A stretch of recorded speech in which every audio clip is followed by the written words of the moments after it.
इसलिए इंसान पुण्य करने के चक्कर में अनजाने में पाप कर बैठता है। अब पुण्य कैसा, कभी कभी कैसा पुण्य,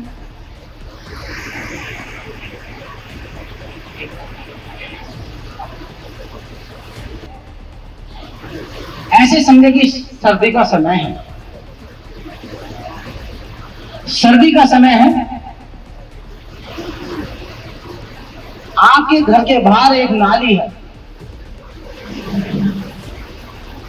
और उस नाली के अंदर रात को लगभग 12 से 1 बजे कोई बेचारा जानवर, कोई पिल्ला रात को रो रहा है और अपने बिस्तर में आप सो रहे हैं सर्दी के समय में, जो निकलता नहीं है आदमी, लेकिन जैसे उसके रोने की आवाज आपके कान में आई तो आप उठे और उठने के बाद आपने उस अच्छे से उस पिल्ले को बाहर निकाला, अच्छे से कपड़े से उसे साफ किया और एक कपड़े में उसको लिटाया और जैसे सुबह हुई तो फिर वो अपनी दिनचर्या में। तो ये पुण्य का,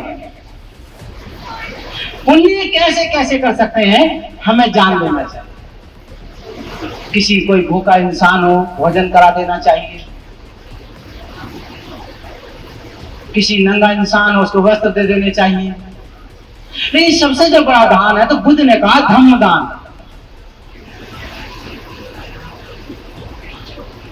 जो आप खुद भी धम्म को ग्रहण करते हो और दूसरों को धम्म का आचरण सिखा रहे हो, ये सबसे बड़ा दान। और भोजन भी कराओगे तो दूसरे समय तो फिर भोजन चाहिए। एक समय वस्त्र पहन लिया तो आज न तो कल तो फटना ही है, लेकिन एक बार धम्म दे दिया और उसने धम्म को जीवन में उतार लिया तो उसे किसी चीज की जरूरत नहीं, फिर अपने आप ही मुहैया करा लेता।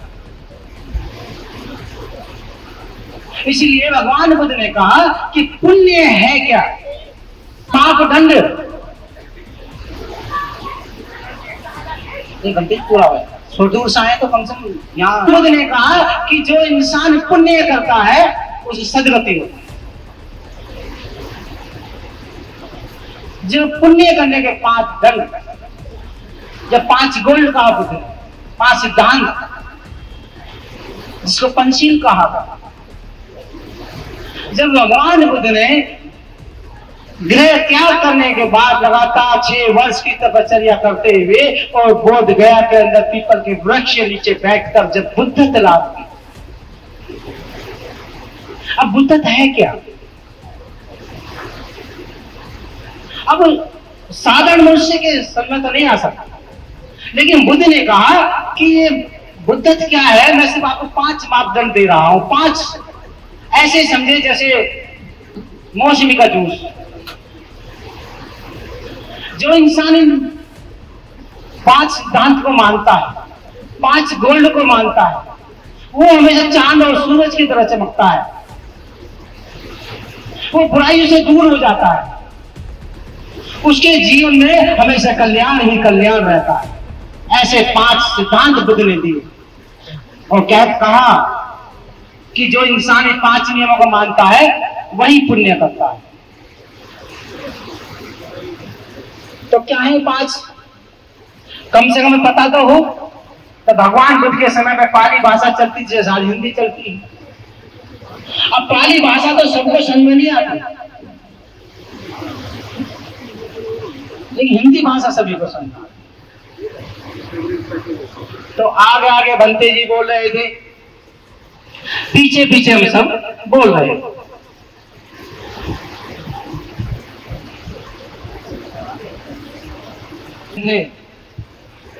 बंते जी पाली भाषा में हम पीछे पीछे बोल रहे थे तो क्या कहा कि पाणातिपाता वेरमणि सिक्खापदं समादयामि।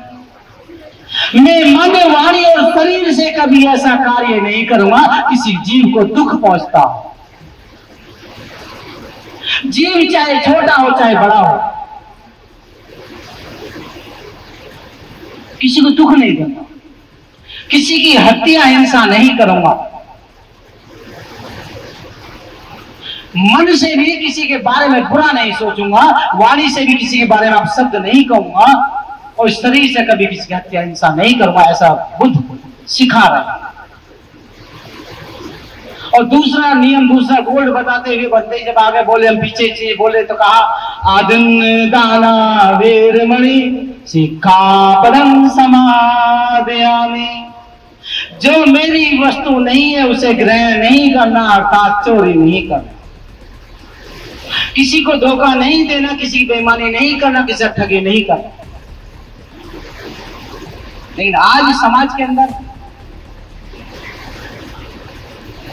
धोखा देने का चलन चल रहा है, एक दूसरे को धोखा, यहां तक कि भाई भाई को धोखा दे रहा है, बेटा बाप को धोखा दे रहा है, लूट का माल चाहिए, सब ऐसा यहां चल रहा है। तो बुद्ध क्या कहते हैं, जो मेरी वस्तु नहीं उसे ग्रहण नहीं करना, अर्थात चोरी नहीं करना, धोखा बेईमानी ठगी नहीं करना। तो क्या करें, सत्य धर्म के लिए दान करें, अपने नहीं अपने बच्चों से भी। जो देने की आदत जानता वो चोरी नहीं कर सकता, कभी ध्यान रखना। और तीसरा गोल्ड समझाते हुए कहा, कामे सुमिच्छाचारा वीरमणि सिक्खापदं समादयामि। कामे सुमिच्छाचारा, वह विचार जो शादीशुदा पुरुष है या महिला है, वे एक पतिव्रत और एक पत्नीव्रत का ही पालन करें। जो बिना शादीशुदा है वो ब्रह्मचर्या का पालन करेंगे, कभी किसी को बुरी दृष्टि से नहीं देखेंगे। ऐसा हमारा बुद्ध सिखा। लेकिन आज घर घर में रहा तलाक कोट भरे पड़े हैं, वे विचारों के चलते। और चौथा नियम बताते हुए कहा कि मुंह से वादा वीरमणि सिक्खापदं समादयामि। कभी झूठ नहीं बोलना, कभी चुगली निंदा नहीं करनी, व्यर्थ की बातें नहीं करनी। लेकिन इंसान चुगली तो समझो ऐसे जैसे रसगुल्ले से भी ज्यादा मीठा है चुगली, इसका रस इतना मीठा है, पूरी रात निकल जाते हैं चुगली करते करते, पर पता नहीं चलता। बुद्ध कहते हैं घर के घर टूट जाते हैं, बिखर जाते हैं, तबाह हो जाते हैं घर, एक एक चुगली के कारण। जैसे माला के अंदर धागा होता है, टूट जाए तो बिखर जाते हैं सारे मोती, ऐसे अपना घर बिखर जाता है एक चुगली के कारण। और पांचवा अंतिम नियम समझाते हुए कहा कि सुरा मेरे माज तमाज ठाना वीरमणि सिक्खापदं समादयामि। नशे की करने की जितनी भी वस्तुएं, नशा चाहे छूने से होता हो, नशा चाहे लगाने से होता हो, नशा चाहे पीने से होता हो, मैं सभी से दूर रहने की शिक्षा ग्रहण करता हूं। ऐसे 5 सिद्धांत, 5 गोल्ड बुद्ध हमें दे रहे हैं। अब आप सोचकर देखो, जो इंसान किसी चीज का नशा ना करता हो, किसी की चुगली निंदा ना करता हो, वह विचार ना करता हो, सभी माँ बहन बेटियों को अपनी अच्छी नजरों से देखता हो, अपनी माँ बहन बेटियों की तरफ, झूठ ना बोले, हत्या ना करे, क्या वो इंसान पूजनीय नहीं होगा? क्या इंसान सत्पुरुष नहीं होगा? अरे भगवान बुद्ध तो देवता पुरुष बनाते रहे, सत्पुरुष बनाते रहे संसार को। तभी तो बुद्ध ने कहा देवताओं की बस्ती, जहां भगवान बुद्ध के उपासक रहा करते थे उन्हें देवता की बस्तियां कहा करते थे। तो भगवान बुद्ध ने कहा कि ये प्रकृति है, जो इसको आप दोगे तो ब्याज सहित वापस मिलने वाला है। अगर कोई पिता शराबी है तो बेटे को सिखाने की जरूरत नहीं है, वो पास बैठ बैठ कर अपने आप सीख जाता है और 4 कदम आगे। ध्यान रखो इस बात का। हम चाहते हैं हमारी संतानें अच्छी बने तो हमें श्रेष्ठ बनना पड़ेगा।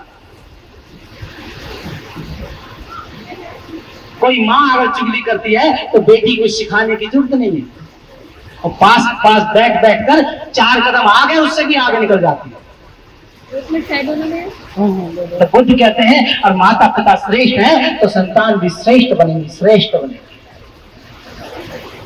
तो बुद्ध ने कहा इस संसार में ऐसी कोई शक्ति नहीं है जो आपका रातों रात विनाश कर दे या रातों रात आपको मालामाल कर दे। इंसान स्वयं ही उन्नति की तरफ जा सकता है और स्वयं ही दुर्गति की तरफ जा सकता है, ऐसा बुद्ध हमें सिखा रहे हैं। तो जो इंसान इन 5 नियमों का पालन करता है वो सद्पुरुष होता है, देवता पुरुष होता है। लेकिन जो इंसान इन 5 नियमों का उल्लंघन करता है वो दुर्गति को प्राप्त होकर दुष्ट होता है, ऐसा हमें बुद्ध सिखा रहे हैं। तो सभी एक बार बोलेंगे साधु साधु साधु साधु साधु। अभी परिवार के लोग आगे आ जाएंगे, जो बंटे जी के पास थाली, बंटे जी पानी पूजा।